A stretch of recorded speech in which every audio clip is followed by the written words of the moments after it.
Keutamaan orang-orang yang menjalankan sholat tahajud, supaya teman-teman pada semangat, dan kita pun yang ngomong ini juga semangat dalam menjalankan sholat tahajud. Jadi sebenarnya apa yang kita omongin ini nasihat untuk diri kita sendiri sebetulnya. Nah, Masya Allah ya, apakah keutamaan-keutamaan tahajud? Yang pertama, ternyata sholat tahajud adalah sifat orang bertakwa dan calon penghuni syurga. Jadi kalau ingin dikategorikan sebagai orang bertakwa, maka dia tidak meninggalkan sholat tahajud. Allah Subhanahu wa Ta'ala berfirman yang artinya, sesungguhnya orang-orang yang bertakwa itu berada dalam taman-taman syurga dan mata air, sambil menerima segala pemberian Rabb mereka. Sesungguhnya mereka sebelum itu di dunia adalah orang-orang yang berbuat kebaikan. Di dunia mereka sedikit sekali tidur di waktu malam dan selalu memohon ampun di waktu pagi sebelum fajar. Dalam surah Az-Zariyat ayat 15-18. Jadi di sini Allah Subhanahu wa Ta'ala menginformasikan kepada kita semua, orang bertakwa yang mendapatkan syurga sedikit waktu tidurnya di waktu malam, banyak bangun untuk minta ampun kepada Allah Subhanahu wa Ta'ala. Yang kedua, keutamaan tahajud adalah tidak sama antara orang yang sholat malam dengan orang yang tidak sholat malam.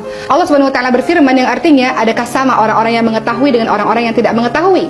Sesungguhnya orang yang berakal lah yang dapat menerima pelajaran. Jadi dalam surah Az-Zumar ayat 9, tidak sama antara orang yang senantiasa bangun sholat malam, dia tahu dia dapat keutamaan, dia tahu dia dapat pahala, dia tahu doa dia dikabulkan oleh Allah, nggak sama dengan orang yang tidur terlelap. Masya Allah. Karena orang-orang yang bangun sholat malam pasti dia punya motivasi kenapa dia melakukan itu. Betul-betul. Karena dia tahu tentang keutamaan-keutamaan dalam beribadah.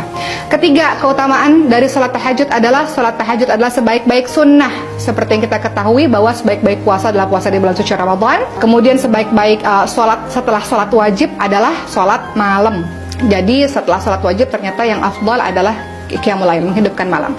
Dan keempat, ternyata keutamaan dari sholat tahajud adalah kebiasaan orang-orang yang salih. Jadi teman-teman, kalau indikatornya gampang ya, kalau kita lihat ada orang-orang yang salih mengademkan hati, ternyata salah satu indikatornya mereka tidak meninggalkan sholat malam.